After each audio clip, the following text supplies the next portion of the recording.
नमस्कार, जय श्री कृष्णा महादेव। तो भारत सरकार ने टिकटॉक बैन कर दिया।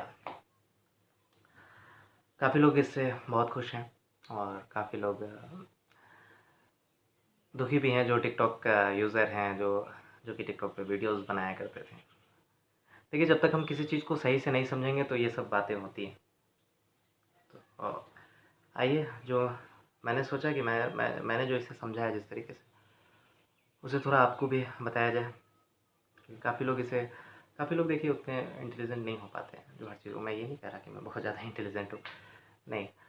अ, काफ़ी लोग हैं जो हमसे जूनियर हैं और अभी वो बच्चे हैं, मगर वो अच्छा काम कर रहे थे टिकटॉक पे, लेकिन उन्हें कुछ बातों को समझना होगा। देखिए, सबसे पहले हम डाटा की बात करें तो कुल टिकटॉक ही नहीं, कुल 59 ऐप को बैन किया गया है भारत में, जिसमें कि टिकटॉक, हेलो और यूसी ब्राउज़र जैसी बड़ी ऐप भी हैं जो बहुत काफ़ी लोकप्रिय थी भारत में। अगर देखा जाए तो टिकटॉक और हेलो को मिला के लगभग 30 करोड़ से ज़्यादा लोग इसे यूज़ कर रहे थे। और यूसी ब्राउज़र की बात करें तो 13 करोड़ से ज़्यादा लोग इसे यूसी ब्राउज़र को भी भारत में यूज़ कर रहे थे। ये बहुत बड़ी संख्या है। और कहीं न कहीं देखिए, हम चीन की जो एक्टिविटी है उसको लेकर के भारत सरकार ने इसे बैन किया है और कहीं न कहीं हम उसे फ़ायदा पहुँचा रहे थे इन चीज़ों से इनडायरेक्टली। तो ये तो कहीं न कहीं सही डिसीज़न है। अ, यूसी ब्राउज़र की जहाँ तक बात की जाए तो यूसी ब्राउज़र के बारे में आज से मैंने 3-4 साल पहले ही इसे अनइंस्टॉल कर दिया था मोबाइल से। क्योंकि मेरे एक बहुत ख़ास दोस्त हैं अमर, जिन्होंने मुझे बताया कि इसकी एक्टिविटी जो है वो सही नहीं है। इस ऐप की एक्टिविटी थोड़ी अजीब है, क्योंकि ये ज़्यादा डाटा आपसे लेता है और काफ़ी सारी आपके पर्सनल कॉन्टैक्ट को भी इधर-उधर करता है। तो फिर मैंने भी इस पे ध्यान दिया तो ये बातें सच लगी, तो मैंने भी उसे अनइंस्टॉल कर दिया था। काफ़ी लोगों को मैंने बताया भी कि भाई यूसी ब्राउज़र को यूज़ मत करो, ये ऐसी है। तो देखिए, अब ये जानकारी की कमी से कहीं न कहीं मुझे जानकारी नहीं थी, उन्होंने एक्सपीरियंस किया, फिर मैंने उसे देखा तो फिर मुझे भी समझ में आया कि हाँ, ये गलत है, तो मैंने इसे अनइंस्टॉल किया। टिकटॉक की बात करूँ तो टिकटॉक एक बहुत अच्छा प्लेटफ़ॉर्म था, नो डाउट। तो देखिए, अच्छा प्लेटफ़ॉर्म था, मगर चाइना की एक्टिविटी से हमने इसे बैंड किया, ये दूसरी बात होगी। तीसरी जो ख़ास बात है, वो सबसे खतरनाक है, क्योंकि टिकटॉक जो है वो गलत चीज़ों को ज़्यादा प्रमोट कर रहा था, जिससे समाज में गलत मैसेज जा रहा था। तो इन सब चीज़ों को देखते हुए अगर हम देखें तो टिकटॉक का बैन होना बहुत ज़्यादा ज़रूरी था। लोगों ने चाइनीज़ ऐप का बहिष्कार शुरू किया। तो देखिए, बहिष्कार करने से बहुत ज़्यादा फ़र्क नहीं पड़ता है। गवर्नमेंट का ये अच्छा डिसीज़न था कि उसे पूरी तरीके से बैन कर देना, ये एक सही डिसीज़न है। तो कोई चीज़, देखिए, वीडियो और फ़िल्म लाइन हो गया या फिर वीडियोज़ हो गए, वीडियो सेक्टर हो गया, एक्टिंग सेक्टर हो गया, ये इसका समाज पे बहुत बड़ा प्रभाव पड़ता है। हर कोई उससे देख कर के लोग सीखते हैं। अगर हम किसी चीज़ को बार-बार देख रहे हैं तो वो चीज़ कहीं न कहीं हमारे दिमाग में बैठता है और जिसको हम फिर से उसी चीज़ को अपने तरीके से बाहर निकालते हैं। टिकटॉक के साथ कुछ ऐसा ही था कि वो गलत चीज़ों को बहुत ज़्यादा प्रमोट करता था। यूट्यूब के साथ ऐसा नहीं है। यूट्यूब में आप जो चाहते हैं वही आप देख सकते हैं, लेकिन टिकटॉक के साथ जो वो चाहता वही आप देखते हैं। और टिकटॉक ने हमेशा गलत चीज़ों को ही ज़्यादा प्रमोट किया है, जो समाज के लिए अच्छा नहीं है। तो इन सब नज़रिए से देखा जाए तो टिकटॉक का बैन होना बहुत ज़रूरी था। और अपने देश की सुरक्षा को लेकर देखा जाए तो सारे चाइनीज़ ऐप का बैन होना बहुत ज़रूरी था, जो कि हुआ। अब भाई बात ये उठती है कि टिकटॉक का के यूज़र क्या करें भाई, जो इतने ज़्यादा उस पे वर्क थे, एक्टिव कर रहे थे, अच्छा काम कर रहे थे। तो देखिए, मैं उनसे कहना चाहूँगा कि जो लोग भी टिकटॉक यूज़ कर रहे थे, अगर वो वाक़ई टैलेंटेड हैं, तो यूट्यूब भी एक बहुत अच्छा प्लेटफ़ॉर्म है, जहाँ पे आप अपने टैलेंट को दिखा सकते हैं। मेरे हिसाब से टिकटॉक सिर्फ़ एंटरटेनमेंट के माध्यम से था, मगर धीरे-धीरे वो बिज़नेस की ओर आगे बढ़ा था। ठीक है, मगर जो तरीका था उसका मार्केटिंग करने का, वो सही नहीं था। आप अपने टैलेंट को लेके यूट्यूब पे आ सकते हैं। वाक़ई यूट्यूब में मेहनत लगता है, समय लगता है, तो रिज़ल्ट भी अच्छा दिया जाता है। मगर टिकटॉक के साथ काफ़ी लोग ऐसे हैं जो टिकटॉक पे भाई अच्छे फॉलोवर्स हो गए हैं, लोग उन्हें जान रहे हैं, मगर उसे एक जब आपका लेवल हो जाता है तो उसे मेंटेन करना भी बड़ा मुश्किल होता है। काफ़ी सारी घटनाएँ हुई टिकटॉक को लेकर के भाई। टिकटॉकर ने सुसाइड कर लिया व्यूज़ नहीं मिलने के कारण। काफ़ी लोगों ने, मैंने सुना कि काम नहीं मिलने के कारण उन्हें सुसाइड कर लेना पड़ा। अब स्वाभाविक है, जब आप इतने हिट हो गए तो आप नॉर्मल काम तो करोगे नहीं। मगर कुछ टैलेंट उसमें ऐसे भी दिखा रहे हैं जिसका टैलेंट आप बाहर क्या दिखा सकते हो उसे। तो उस तरीके से हिट होने से कोई फ़ायदा नहीं। तो देखिए आप अच्छे टैलेंट को, कला अच्छी चीज़ है, सबके अंदर है, होनी भी चाहिए, लेकिन उसे अच्छी जगह पे ही दिखाया जाए तो वो बेहतर होगा। तो आप एक अच्छे प्लेटफ़ॉर्म को देखें। अब बात आती है कि सिर्फ़ क्या चाइनीज़ ही ऐप का बहिष्कार करना सही है? चाइनीज़ ऐप या चाइनीज़ प्रोडक्ट नहीं। कहीं न कहीं थोड़ा हमें इन चीज़ों पे भी ध्यान देना होगा कि समस्या तो है, मगर समाधान भी हमें ही निकालना होगा।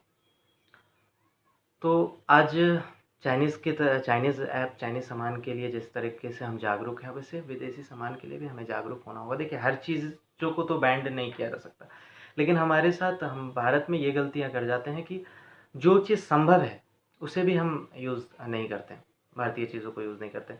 तो मैं ज़्यादा समय नहीं लूँगा, तो आइए चाइनीज़ ऐप का बहिष्कार तो करें ही, साथ-साथ भारतीय चीज़ को भी आगे बढ़ाएँ, जैसे पतंजलि, हिमालय जैसे बहुत ईशा ईशा ईशा फाउंडेशन के जो ईशा प्रोडक्ट हैं, उन्हें ये सब हमारे स्वदेशी प्रोडक्ट्स हैं। तो जितना हो सके, थोड़ा महँगा भी हो तो चलेगा ना, अगर पैसा अपने घर में है तो क्या बुराई है। तो चाइनीज़ ऐप के साथ-साथ विदेशी चीज़ों को भी यूज़ करना कम करें, जितना हो सके। देखिए, कुछ चीज़ें ऐसी हैं जो संभव नहीं है, मगर जो संभव है, दिक्कत की बात ये है कि हम उसे भी यूज़ नहीं करते। तो काफ़ी सारी ऐसी चीज़ें हैं, प्रोडक्ट हैं, जो इंडिया में बनती हैं, मगर आप उसे यूज़ नहीं करते हैं। आप उसी चीज़ को अ, विदेशी प्रोडक्ट के रूप में यूज़ करते हैं। तो ऐसा क्यों? तो समय आ गया है, अब थोड़ा जब हम इतने जागरूक हैं हर चीज़ों को लेकर के, तो हमें इन सब चीज़ों के प्रति भी जागरूक होना चाहिए। मैं अपने बारे में बताऊँ तो मैं काफ़ी चीज़ अ उदाहरण के लिए मैं आपको बताऊँ तो ये मेरा अ, वाटर बोतल है। ये ईसा फाउंडेशन से मैंने लिया था। तो काफ़ी लोग अब प्लास्टिक की बोतल के यूज़ कर रहे हैं। काफ़ी ऐसे प्रोडक्ट हैं जो चाइना से बन के आते हैं। तो ये छोटी-छोटी बातें हैं, मगर ये कहीं न कहीं हम अपने आप को मजबूत नहीं कर रहे हैं, दूसरे लोगों को मजबूत कर रहे हैं। तो मैं बहुत ध्यान देता हूँ इन चीज़ों में, जितना हो सकता उतना स्वदेशी प्रोडक्ट को यूज़ करता हूँ। वो लाइफ स्टाइल में यूज़ करने वाले साबुन, शैम्पू हो या फिर इन सब चीज़ों को। तो ये छोटी-छोटी चीज़ें हैं। अब आप तो भई हिंदुस्तान लीवर के सारे चीज़ यूज़ करते हैं। हिंदुस्तान लीवर हिंदुस्तान है तो क्या वो हिंदुस्तानी है? नहीं, बिल्कुल नहीं। वो बाहर की कंपनी है। तो आपके लिए पतंजलि है, हिमालय है, तो इन सारे प्रोडक्ट को हम क्यों नहीं अपने लाइफ में उतारते? ऐसी कई चीज़ें हैं जो इंडिया में बनती है, तो मैं बार-बार इसलिए घुमा-फिरा के उसी जगह पे आ रहा हूँ। तो थोड़ा ध्यान दीजिए इस पे, हमें सभी को ध्यान देना चाहिए कि स्वदेशी प्रोडक्ट का यूज़ करें। चाइना ही नहीं, विदेशी प्रोडक्ट का भी बहिष्कार करें।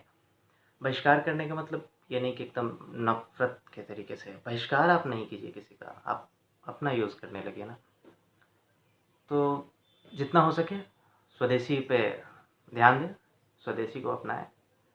भारत के पास जो है शायद किसी के पास नहीं है। आपके पास प्रकृति ने बहुत खूबसूरत बनाया है इस देश को। हर वो चीज़ मौजूद है लगभग, जिसका प्रयोग आप कर सकते हैं अपने लाइफ़स्टाइल में। तो ध्यान दीजिए इन बातों का, और गवर्नमेंट ने अच्छा फ़ैसला लिया है, उनके सपोर्ट में रहिए। अगर आप टैलेंटेड हैं, कला है आपके अंदर, तो अच्छे प्लेटफ़ॉर्म को अपने जीवन का हिस्सा बनाइए, मेहनत कीजिए। जो मेहनती होते हैं, जो अपने कार्य के प्रति लगन होता है जिनका, तो उनको मंज़िल मिल ही जाती है, देर ही सही मगर मिल जाती है। तो सही मार्ग चुनें, ऐसी चीज़ों को चुनें जो सही मैसेज समाज में देती हो। गलत चीज़ों को चुन कर के अपने लाइफ़ में ला कर के हम अपना और समाज का भी बुरा करते हैं। तो हमारे ऊपर बहुत दायित्व है, अपना भी और समाज का भी। तो इन सब को जब आप समझेंगे, तो कभी मैं इसे इन इन टॉपिक पे भी कभी मैं डिटेल में वीडियो लाऊँगा। ये तो ब्लॉग सीरीज़ है, तो इसमें उतना डिटेल लेकर के मैं नहीं आया, लेकिन मैं कोशिश करूँगा कि इन टॉपिक पे भी मैं बात करूँ आप लोगों के साथ, जो मेरी जानकारी है वो आपके सामने पेश करूँ। तो चलिए, हाँ, टिकटॉक, हेलो जितने भी ऐप हैं अनइंस्टॉल कर दीजिए अपने मोबाइल से।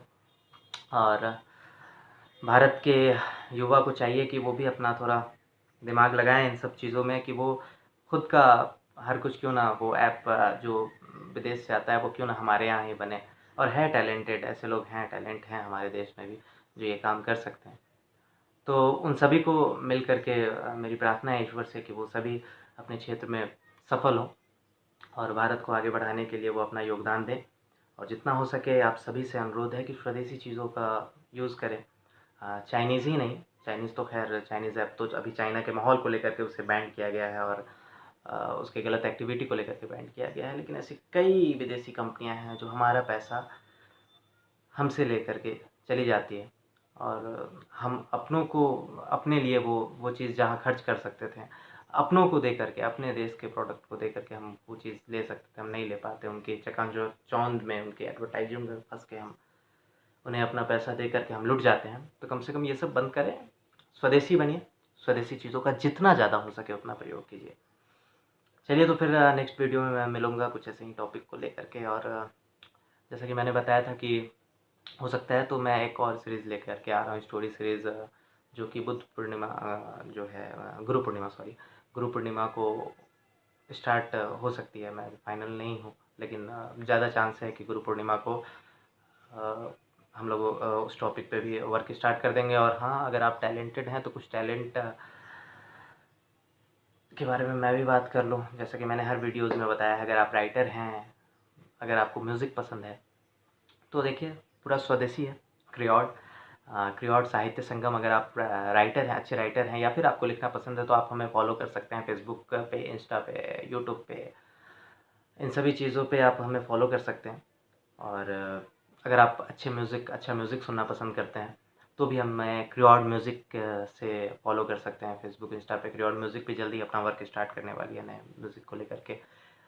हमारा प्रयास है कि अच्छे कलाकारों को, अच्छे आर्टिस्ट को एक बेहतर मंच मिल सके। तो इस सब को ध्यान में रखते हुए क्रियॉड का निर्माण किया गया है, पूरा स्वदेशी है। स्वदेशी चीज़ों को फॉलो करें, थोड़ा हमें भी सपोर्ट करें ताकि देश की चीज़ें आगे बढ़ सकें। और यही सारी बातें हैं। चलिए तो फिर नेक्स्ट वीडियो में मैं मिलूँगा आपसे फिर से किसी टॉपिक के साथ। तब तक के लिए अपना ख्याल रखिए। धन्यवाद। जय श्री कृष्णा महादेव।